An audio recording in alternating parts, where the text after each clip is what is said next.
people have underestimated electricity demand primarily because of AI and data centers. And we've seen really dramatic things. One of the tech companies making a deal for 3 Mile Island. And you've seen these warnings coming from the people who run the transmission systems saying that we could have a real reliability problem by the end of this decade in the United States.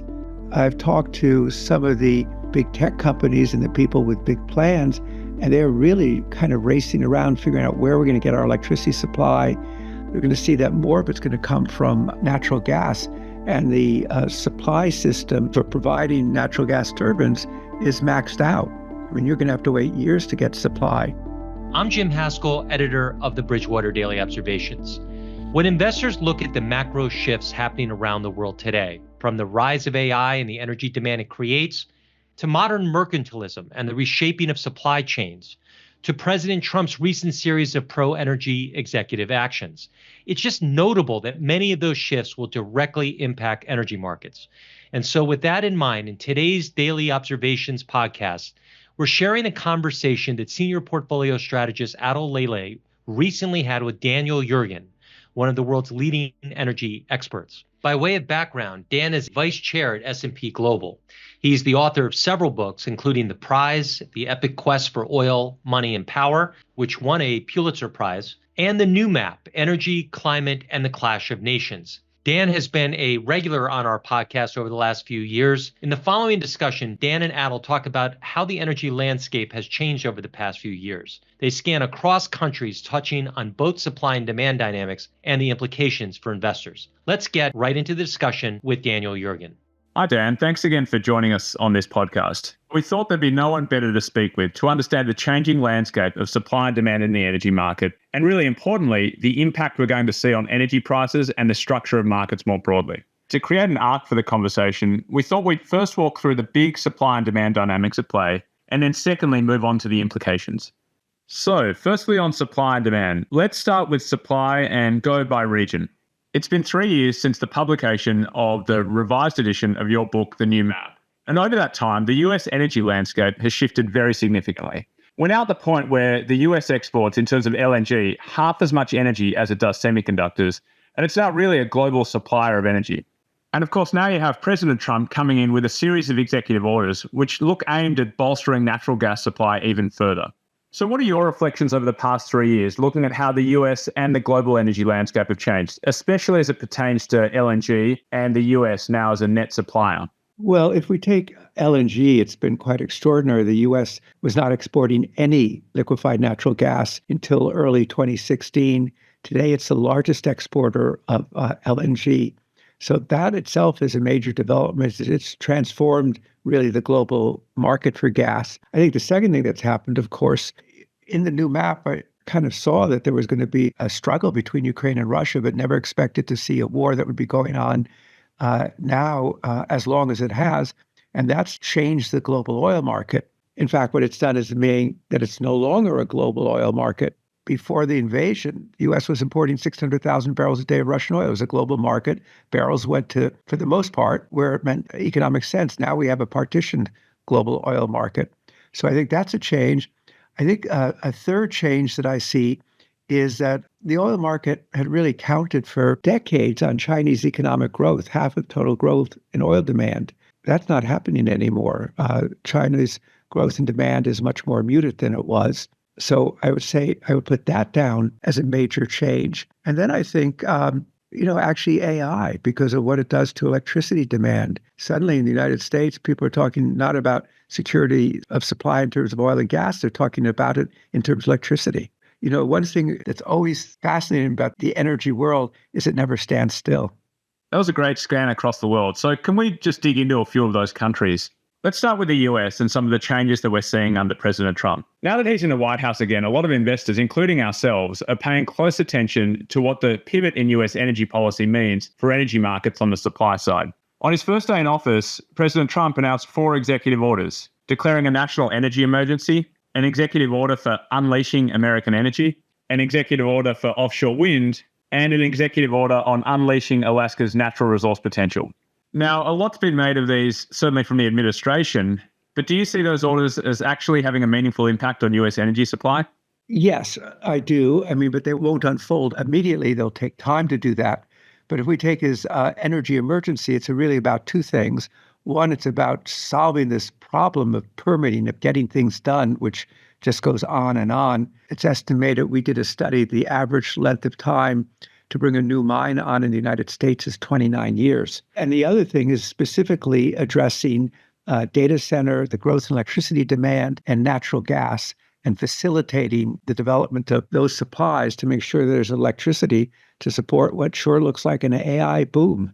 And Dan, one of the more explicit goals we've heard from the Trump team is Scott Bessent's 333 proposal, where one of the threes was increasing daily oil production in the US by 3 million barrels a day. How likely is that? And how do you see that playing out if it does happen?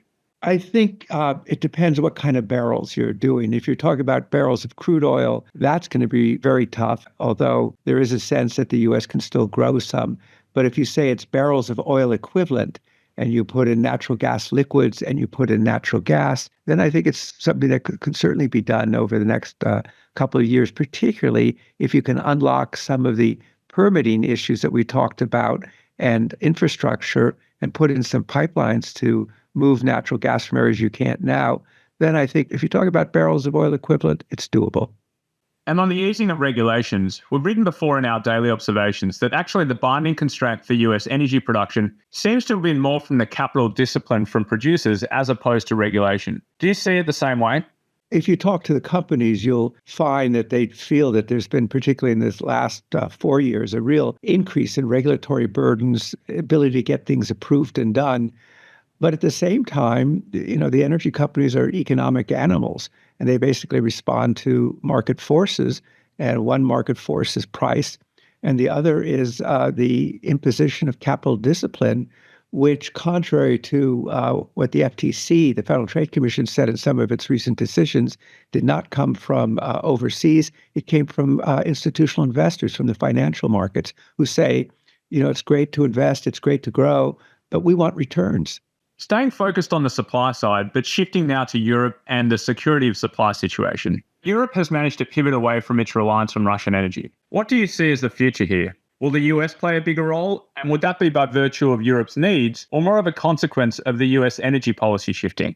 I guess that's another thing, and that goes to that question, that another big change is energy security really wasn't on the agenda until the invasion of Ukraine. And now it's something that Europe actually really worries about. I think Vladimir Putin assumed that he could use the energy weapon, cutting off gas, to shatter the coalition, the European coalition supporting Ukraine. And he could have, because of the economic costs, except for U.S. LNG, which replaced 40% of that Russian gas. So U.S. LNG and LNG in general has become an important part of Europe's energy economy. There's some buzz, will Russian gas come back? And Europe is importing, by the way, Russian LNG. It's about 17% of its LNG supplies. The pipeline gas is mostly stopped. And I think were there to be peace in Ukraine and some greater confidence, we would see Russian gas return. But that's a very big if. And I don't think Europe will ever return to the kind of reliance that it had on Russian gas or trust Russia or Russian gas. And if we think about the other side of the ledger, which is Russia, it appears to have navigated sanctions pretty well from an energy perspective by continuing to supply both China and India and generating revenues to fund its wartime economy. How do you see those relationships developing between Russia, China, and India, and potentially Russia and other players? Do you see something like the Power of Siberia Pipeline 2 or 3 or 4 someday in the future? Well, I noticed that President Xi Jinping of China sent his New Year's greetings to Russia and to Putin, saying Russia and China walk hand in hand. So I think a consequence of the war in Ukraine is that those two countries are much closer together. Obviously, Russia's really become an economic dependency of China in particular, and that's accentuated, of course, by the growing tensions between the United States and China today. China and India have been big beneficiaries of sanctioned Russian oil selling at a discount. I think new sanctions were put on just as the Biden administration was walking out the door. It finally put sanctions on Russia that could actually limit its supply, because the Biden administration did not want to limit supply because it was worried about gasoline prices going up. But by putting sanctions on in January, if gasoline prices were to go up, that would be Donald Trump's problem, not Joe Biden's problem. But these now are tougher sanctions. And now the question is just going to be the enforcement because they could have an impact. And by the way, there's a lot of other sort of shut-in capacity, as it's called, or spare capacity, particularly in the Middle East, that can replace Russian oil. And that Russian oil is very important, as you point out, central to Putin's ability to finance his economy and to finance the war. And now turning to the Middle East. The Middle East has really transformed itself in recent years in terms of how income from energy is deployed both domestically and externally, in terms of their opening up to the outside world, and to some degree in terms of the political systems, which has shifted as well. And that said, when we look at how this income is being deployed, it's not really clear as yet whether all of these projects will be productive. And of course, there's still a number of geopolitical flashpoints in the region. How do you see the Middle East and its role in global energy markets changing from where we are today? The Middle East mainly looks to Asia as its market. That's the first thing to note. Saudi oil competes in China with Russian oil. And so they don't really have a market anymore in the Western Hemisphere. I remember a senior Saudi saying to me, there's these very ambitious goals for Project 2030. He said, well, if we achieve 65 or 70% of it, we've achieved a lot. Obviously, they took on a lot. For their purposes, it's better to have higher oil prices. They are installing both solar and increasing their gas use and electric generation to free up more oil for export. And then Abu Dhabi is also substantially increasing its capacity. And Kuwait is now launching an effort to try and upgrade and capture more market share for oil. So I think altogether, those countries will continue to be major suppliers and have the capacity and the technology to do it. But it's not the same world where it was before, where the U.S. was the world's largest importer. It's definitely a different balance. And, the Middle Eastern countries would prefer a different price point than the White House would prefer. So stepping back and aggregating global energy supply, if I were to synthesize what we just discussed, it seems like there's a lot of supply coming from the US, certainly a lot from the Middle East, and a lot from Russia as well. So at least in the near term, global energy supply looks pretty robust, doesn't it? I always say when people say, well, what's the price going to be? My first question, what's GDP going to be? And the second question now is what's going to happen with tariffs, sanctions, and everything else. But with that said, I think our basic expectation is that in 2025, we're going to see oil prices on average lower than they were in 2024. And that's because the supply is going to outpace demand. Turning to demand, climate policies, growth in Asia, and now artificial intelligence all look like long-term dynamics that have been reshaping energy demand. And all three of these have evolved pretty rapidly over recent years. We'd like to go into how you see these pressures playing out, starting with what's top of mind for us and a lot of people, which is artificial intelligence. This has been getting a lot of attention for the large amount of energy needed to power data centers. Now, that's already having a significant impact on the US energy industry. Do you have any thoughts as to how that demand would be satisfied? People have underestimated what electricity demand, how it will result, primarily because of AI and data centers. One of the big tech companies said they're opening a new data center every 3 days. Not all of them are huge, but some of them are huge. And we've seen really dramatic things, sort of page turners. One of the tech companies making a deal for 3 Mile Island for the reactor that wasn't damaged, but restarting it. And you've seen these warnings coming from the people who run the transmission systems, saying that we could have a real reliability problem by the end of this decade in the United States. The estimate we've been doing is that data center demand might rise from about 4% of electricity in the U.S. to 10% by 2030. I saw the U.S. Department of Energy said it could rise to 12% by 2028, which, if I count on my fingers, is not very far away.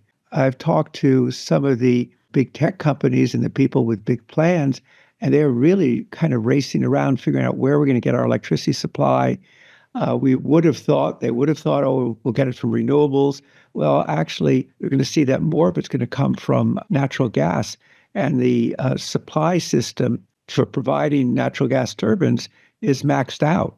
I mean, you're going to have to wait years to get supply. So there really is pressure in the system.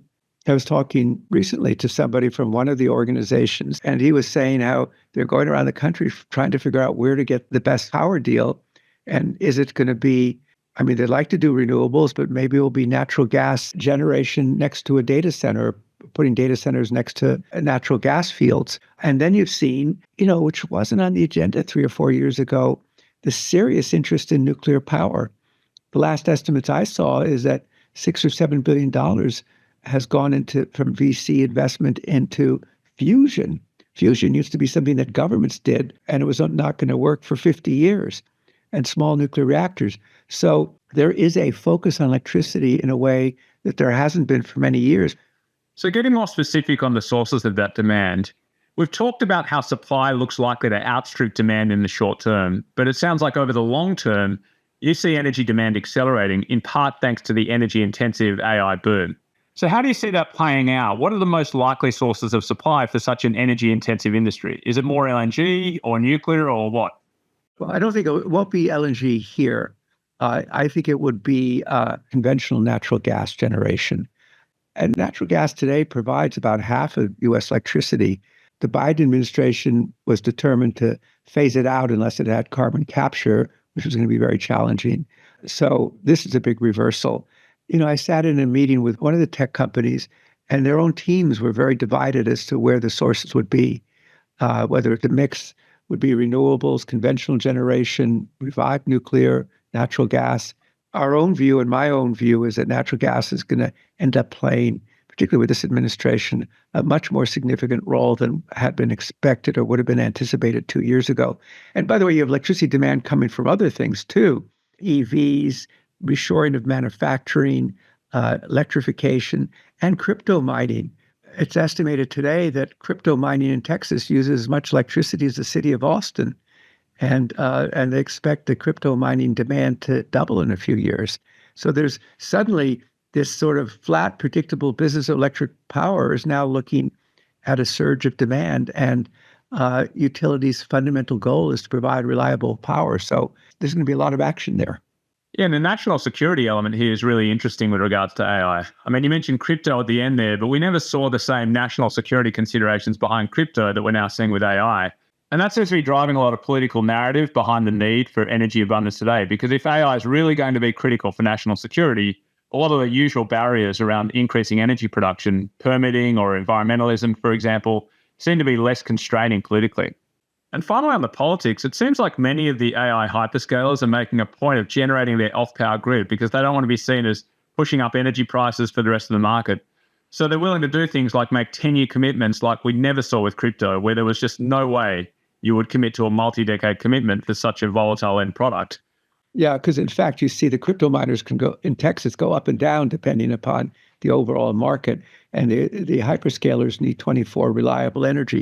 And I think your point about national security is an important one because if we think about part of the way the whole issue has been phrased, it's been a national security and goes back to that basic issue of competition with China and rivalry with China, and that we have to stay ahead.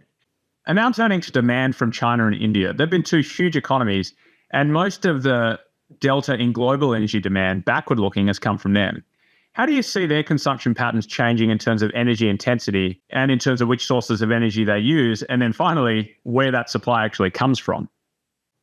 Well, China, imports 75% of its oil. And a lot of that oil comes through the South China Sea.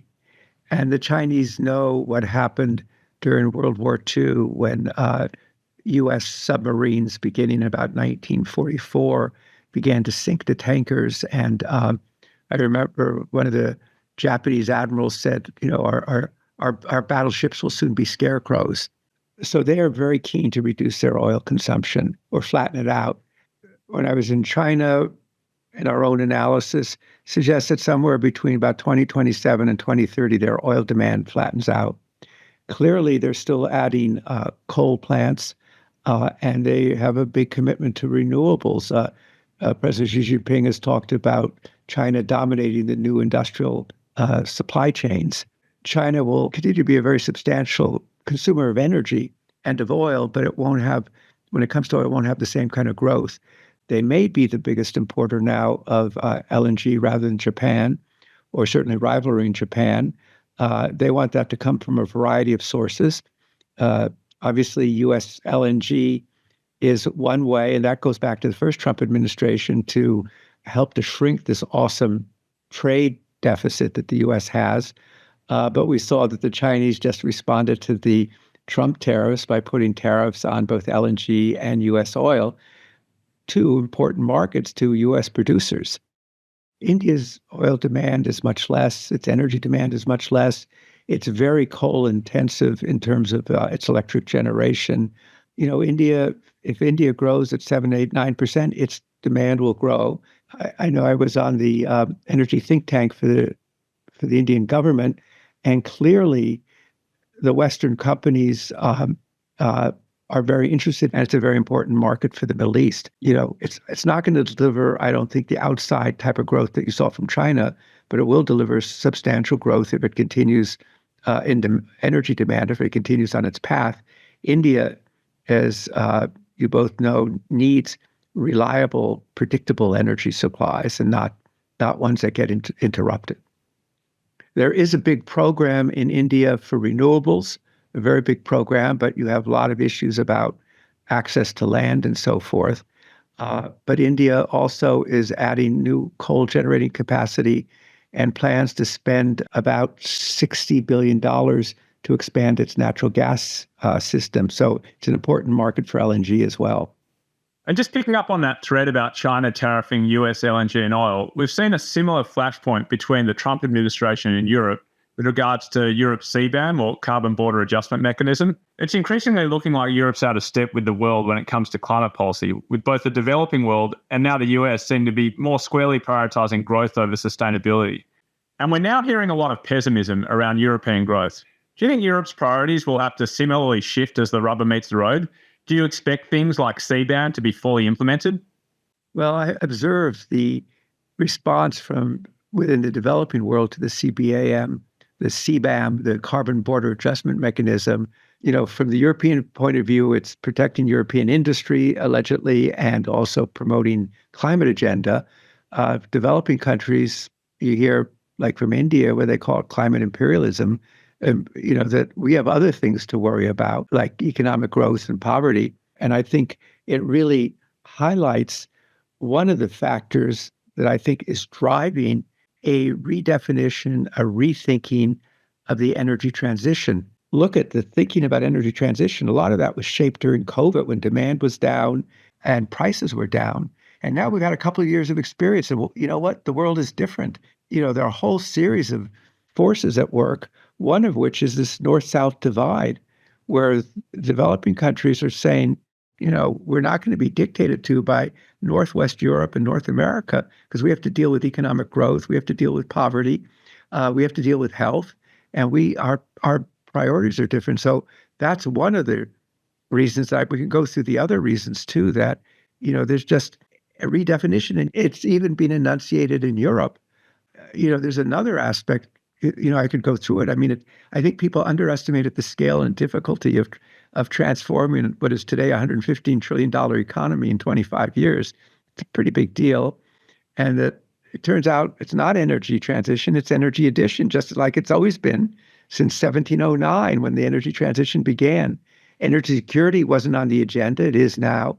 And this is where that collision between the US and China comes in, because China dominates the supply chains for the minerals that you need if you want to transition to a more electrified economy.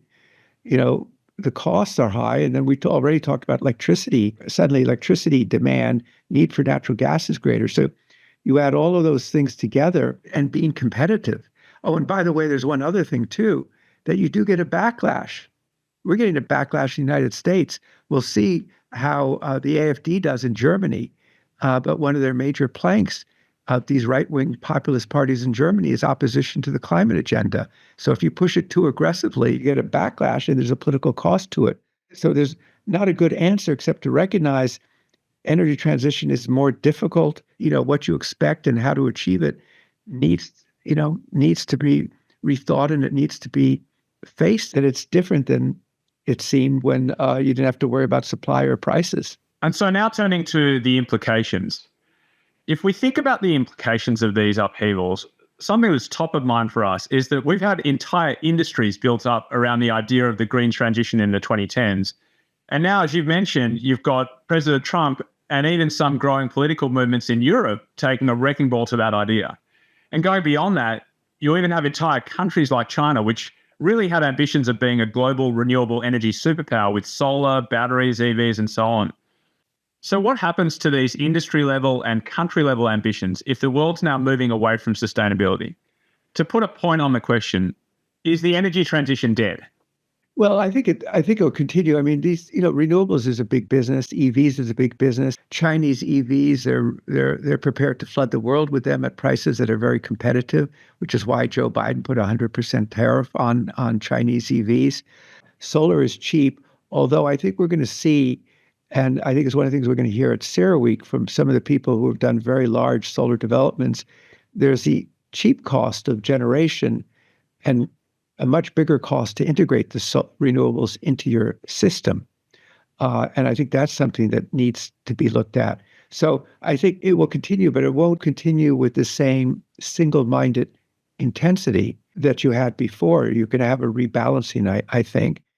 China has that great advantage of low-cost manufacturing, and that drive that Xi Jinping laid out to dominate these supply chains.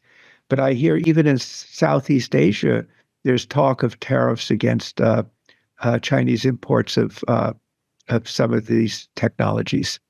And now connecting that to what the US is doing with regards to energy security and the geopolitical implications of that.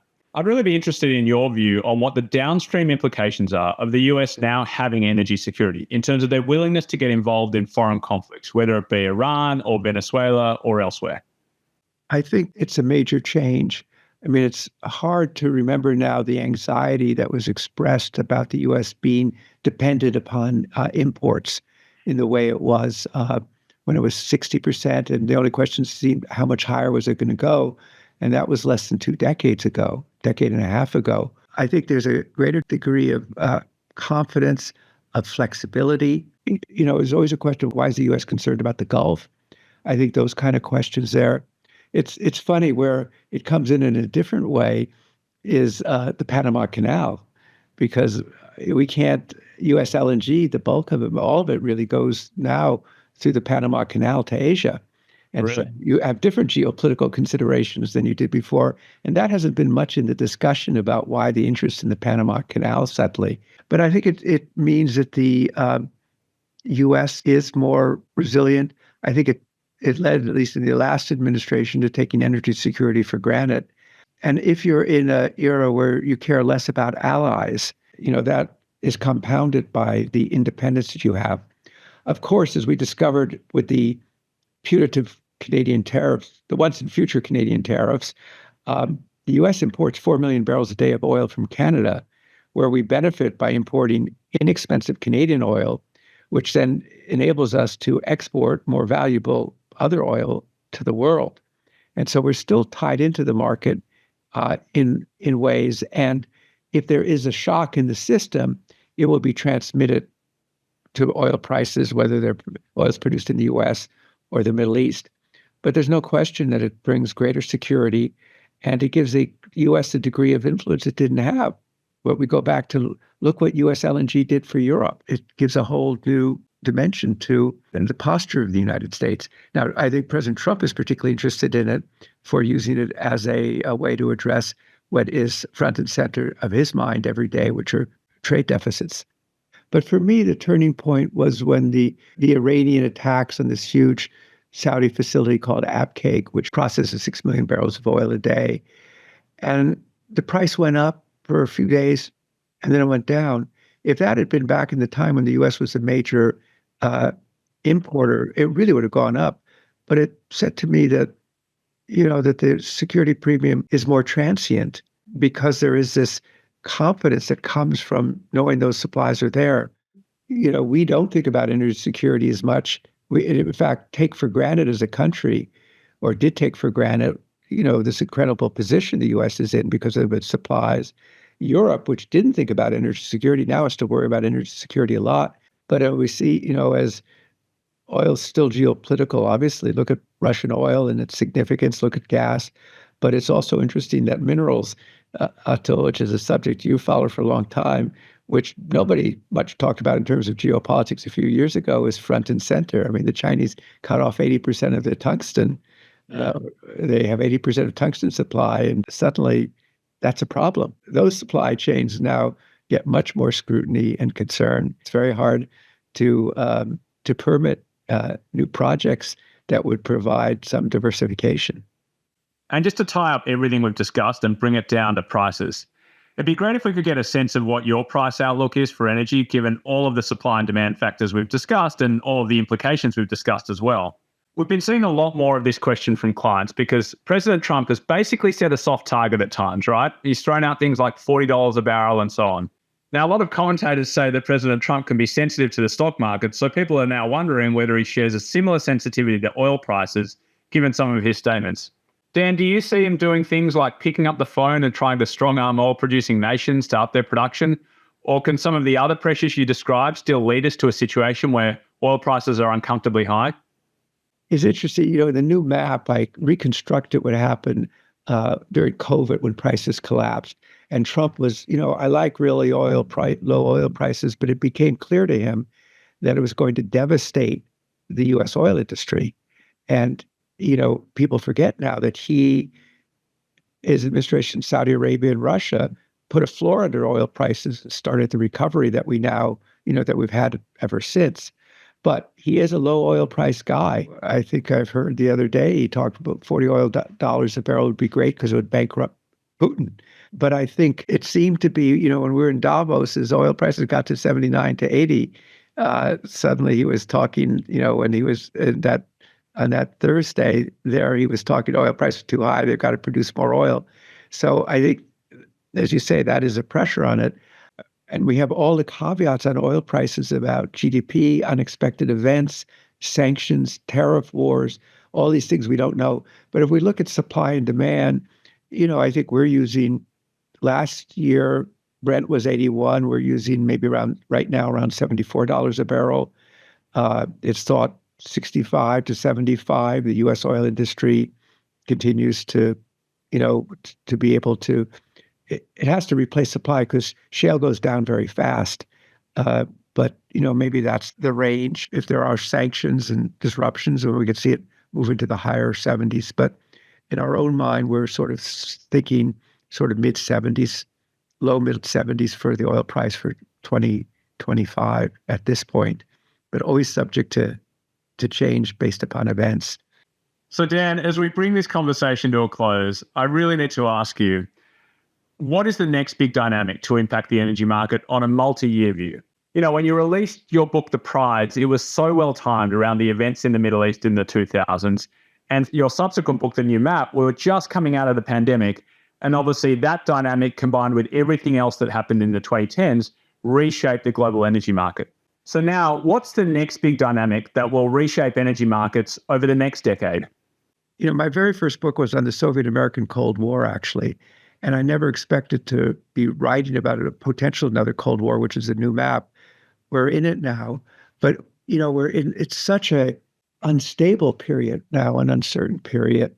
I haven't found the anchor. So I'm looking for the thing that will help provide the motive force for the story. Dan, thanks so much for joining us. I always find it really insightful to speak with you. It was great to have this conversation. So thank you.